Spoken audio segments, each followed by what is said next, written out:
समझ रुको, रुको, मुंह धोकर खाना खाना बेटा, मुंह धोकर खाना खाना, मुंह धोकर खाना। उठ जाओ, उठ जाओ, धोकर खाना खाते। चलो मुंह धो ले, चलो उठो शाबा, उठ जाओ, उठ हाथ मुंह धो, चलिए तो हाथ मुंह धो, साबुन ला सही करके सफाई करके।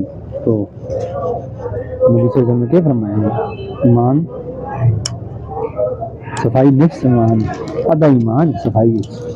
सुबह उठो, सही करके हाथ धो, साबुन ला के सफाई करो। जो गंदे बच्चे होंगे नहीं, सुबह उठ के हाथ मुंह नहीं धोते।